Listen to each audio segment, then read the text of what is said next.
Hola, ¿cómo estás? Te saluda tu amigo, La Voz. Hoy contaré una historia basada en sucesos reales con un poco de ficción, basada en casos mostrados en el canal de uno de los pioneros en narración de historias de misterio y de terror, por lo cual es un honor traer esta historia del señor Dross, la cual titulo como La última forja del miedo. Comenzamos.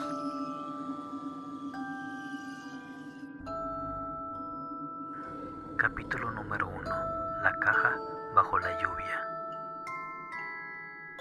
La obsesión de un fan había cruzado la línea de lo virtual a lo tangible, una barrera que Dross, acostumbrado a desentrañar misterios ajenos desde la seguridad de su pantalla, nunca imaginó que se rompería. Él, el narrador de historias de terror, estaba a punto de protagonizar la suya, no como un personaje, sino como una víctima inadvertida. Aquella madrugada, mientras la lluvia golpeaba los cristales de las ventanas de su estudio, el timbre resonó, perforando el silencio de la noche. Dross, con el ceño fruncido por la confusión, caminó hasta la puerta, convencido de que solo se trataría de algún vecino desorientado o un repartidor con un encargo equivocado. Al abrir, solo encontró la nada, un silencio húmedo y absoluto, la calle desierta bajo el velo líquido de la tormenta. Confundido, volvió a cerrar, con un suspiro de fastidio escapando de sus labios. Pero el timbre volvió a sonar, esta vez más prolongado, más insistente, con una urgencia que heló la sangre en sus venas. Con el ceño fruncido, una pulsada de inquietud apuñalándole en el estómago. Abrió de nuevo. Ahora sí había algo. Una pequeña caja de cartón empapada, colocada justo en el centro del umbral, como si alguien lo hubiese dejado con una precisión quirúrgica segundos antes, desvaneciéndose en la oscuridad como un espectro. Capítulo número 2. El peluche y la nota. Con un presentimiento que se retorcía en sus entrañas, Dross llevó la caja al estudio, ese santuario de sombras y misterios donde solía sentirse invulnerable. Dentro, recostado sobre el papel de seda arrugado y amarillento, había un viejo peluche de conejo. Su tela, antaño suave y vibrante, ahora estaba deshilachada en varios puntos, y uno de sus ojos, un botón de plástico descolorido, colgaba maltratado tomado de un hilo muy desgastado. A un lado del juguete, una nota escrita con una letra tenebrosa, casi ilegible, decía: Es un regalo para que no se sienta solo, señor. Venció las sombras, ahora ayude a la que ayuda. Intrigado por lo extraño de la situación y con una mala sensación que se aferraba a él como una garrapata, Dross, antes de siquiera pensar en tocar el inquietante peluche, fue directo al equipo donde almacenaba las grabaciones de su cámara de seguridad exterior. Al reproducir el video, apareció en la pantalla un joven pálido, con la ropa empapada, temblaba incontrolablemente, incapaz de articular palabra alguna. Solo balbuceaba, moviéndose de una forma errática, como si una fuerza invisible lo empujara, forzándolo a dejar la caja frente a la puerta para luego ir despavorido, desvaneciéndose en la oscuridad de la noche. Capítulo número 3. Olvidado en el estudio. Dross, escéptico de lo que pasaba, pero ahora inquieto por la extraña secuencia de eventos y la perturbadora aparición del joven, dejó el peluche en un rincón olvidado de su estudio, sobre una repisa que casi nunca usaba, una especie de cementerio para objetos sin importancia. Pensó que, al apartarlo de su vista, podría apartarlo también de su mente, y fue ahí donde el infierno personal del fan comenzó, lentamente, a convertirse en el suyo propio. Esa noche, mientras la casa se sumía en un silencio sepulcral, Dross escuchó pasos suaves, casi imperceptibles, detrás de la puerta de su estudio, como si un niño pequeño caminara descalzo sobre la madera antigua. Su equipo de grabación, que solía ser muy estable tecnológicamente, parpadeó sin razón aparente. Sus luces LED parpadearon como luciérnagas moribundas, y el peluche, que él recordaba haber dejado sentado con una seguridad casi obsesiva, ya que al pasar cada uno de esos momentos crecía en él aquella duda envuelta de miedo, al ver que el peluche había amanecido de costado, y extrañamente más cerca del borde de la repisa, como si una mano invisible lo hubiera empujado, una silenciosa advertencia de que la presencia no se iría tan fácilmente. Capítulo número 4. El origen del juguete. El encuentro.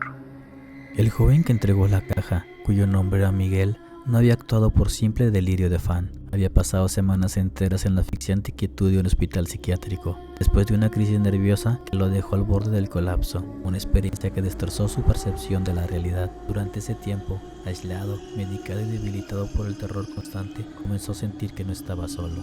Sintió una presencia, una compañía gélida, persistente que se manifestaba en la periferia de su visión. Una noche, despertó de golpe, sintiendo el colchón de su cama hundirse suavemente junto a sus piernas, como si alguien se viera sentado con una ligereza espectral.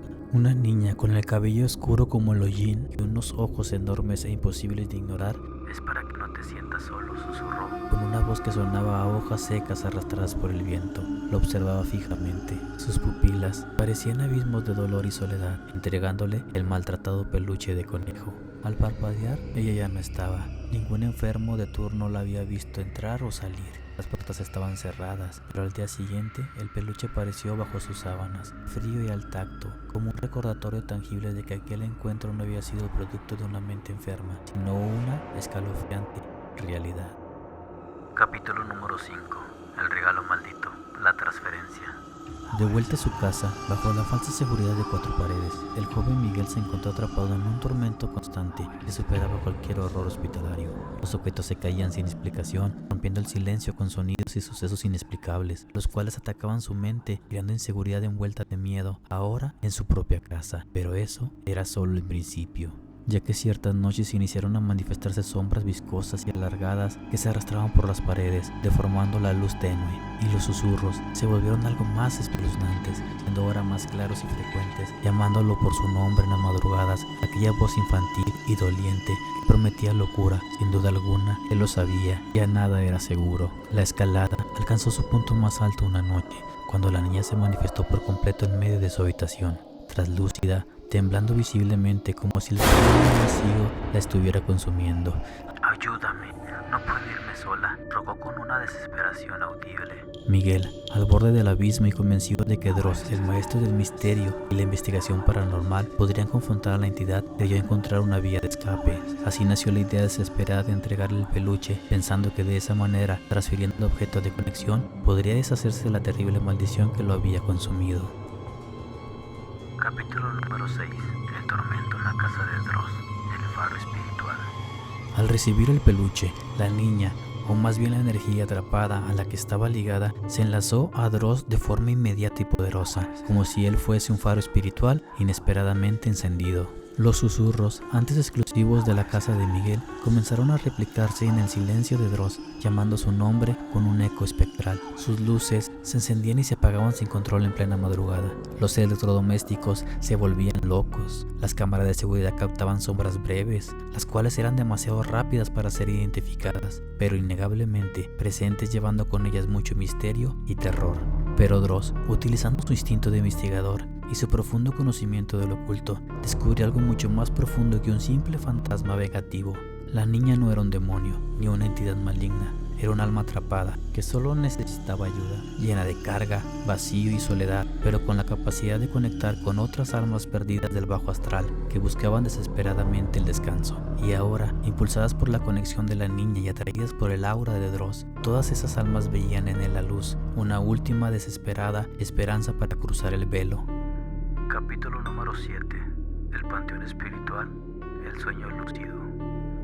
La influencia de la niña y las almas en pena alcanzaron un punto de inflexión. Una noche, Dross cayó en un sueño lúcido, que no era un simple sueño, sino una inmersión completa en el plano astral, sintiéndose más real y sólido que cualquier vigilia. Fue transportado abruptamente a un antiguo panteón, envuelto de una neblina densa y fría. El viento no soplaba, sino que emitía un lamento humano incesante, un coro de dolor. Cientos de almas sin rostro, figuras grises y difusas, comenzaron a acercarse a él con desesperación, sus voces creando un coro espeluznante suplicante.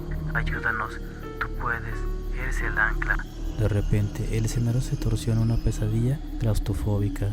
El panteón desapareció. Sintió el crujido opresivo de madera vieja y húmeda a su alrededor. La oscuridad se volvió absoluta, viscosa y palpable. No podía moverse, no podía respirar. Un terror primordial lo asaltó. Se dio cuenta, con un escalofrío mortal, de que estaba dentro de un ataúd.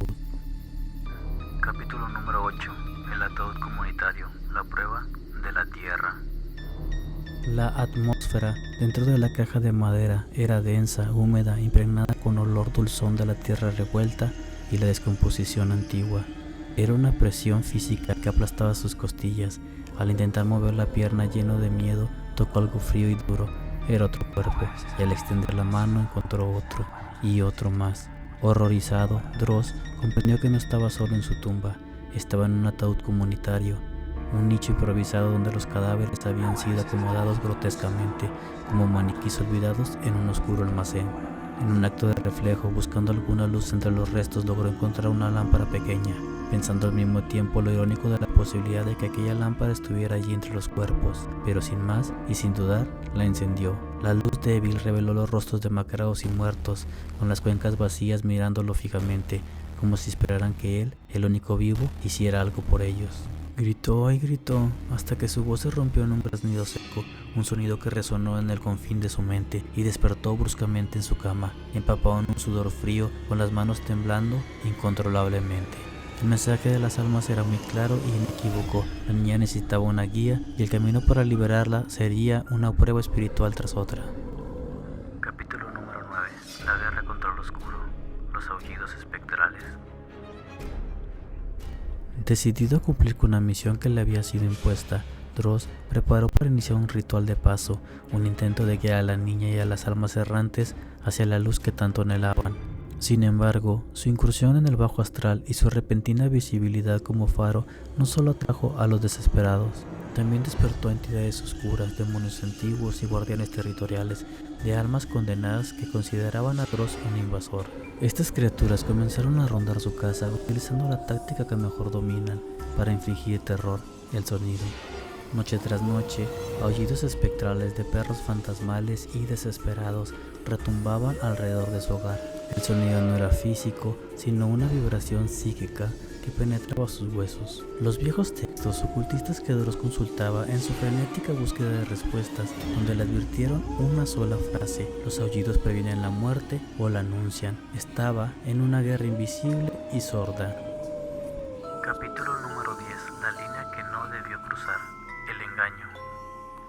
Una noche, la línea entre lo espectral y lo real se desdibujó brutalmente. Los aullidos que torturaban a Dross dejaron de ser psíquicos, venían de perros reales del vecindario, llorando sin cesar hacia la luna, amplificando el terror que sentía. El ruido era una tortura física y mental, al borde de la locura, con el sueño destrozado y la mente nublada por la paranoia. Dross se convenció de que estos animales eran más que simples mascotas, eran un presagio demoníaco, carne y hueso utilizados por las entidades oscuras para minar su voluntad. Creía firmemente que debía silenciar ese presagio para salvar su alma y la de la niña, en un acto de desesperación impulsado por el terror y que más tarde no podría justificar, cometió un acto atroz, envenenó a los animales. Al amanecer, un silencio denso y un vacío insoportable llenaron el aire. Al ver las consecuencias de su acción, bajo la luz fría de la mañana, sintió un horror que superaba el miedo paranormal. Había cruzado una línea moral, una que el terror no justificaba, y cuya culpa sería una condena más pesada que cualquier fantasma. Capítulo número 11. La revelación de la luz, el ancla espiritual. Abrumado por la culpa, que era una herida más profunda que cualquier ataque demoníaco, Dross se retiró a la única reserva de fuerza que le quedaba y que había subestimado durante años, su fe espiritual. Abandonó los textos ocultistas y todo sobre rituales, ya que nada de eso había funcionado. En un estado de oración profunda y de meditación sincera y arrepentimiento, comprendió la verdad esencial que la oscuridad le había impedido ver. Las almas perdidas y atrapadas no necesitaban elaborada magia negra o complicados exorcismos, solo necesitaban un ancla de esperanza, un recordatorio de la luz divina a la que debían dirigirse. La solución era simple, se necesitaba solo alguien de fe, una vela encendida, una oración ofrecida con el corazón que intercediera por ellos, ese pequeño acto simbólico de amor y perdón para iluminar su camino a través de la densa niebla del bajo astral, donde estaban atrapados debido a las consecuencias de haber tomado malas decisiones, dejando muchas cosas inconclusas que los hacen mantenerse en este estado atrapados. Capítulo número 12. La ascensión, el puente entre los mundos. Con esa nueva fe y fuerza como guía, Dross encendió una vela blanca en el centro de su estudio, el mismo lugar donde el terror había echado raíces. Concentrándose y con una profunda paz que nunca antes había sentido, pronunció el nombre de la niña y ofreció la oración más pura por ella, pidiendo por su descanso. Su forma se manifestó por última vez, una figura frágil, translúcida, pero con una expresión de gratitud que trascendía el miedo. En ese instante, un haz de luz, cálido, puro y de una iluminación que solo podía ser descrita como divina, descendió y la envolvió. La niña se elevó, disolviéndose suavemente en la luz. Otras almas, cientos de ellas, silenciosas y expectantes, esperaban su turno en la habitación, ya no demandando, sino esperando su guía. Dross, iluminado por el resplandor de la fe y el perdón, entendió su verdadero destino: ser el puente entre la oscuridad atormentada y la luz redentora, un canal entre los mundos. Una misión que no pidió, pero que ahora, purificado de la culpa y el terror superado, ya no podía ni quería abandonar. Esta historia termina aquí. Sin duda vendrán más creepyhistorias inspiradas en el señor Dross, felicitándolo por su grande trabajo. También agradecer a cada uno de ustedes, quienes me dan lo más valioso que tenemos, su tiempo. Los saluda su amigo, La Voz.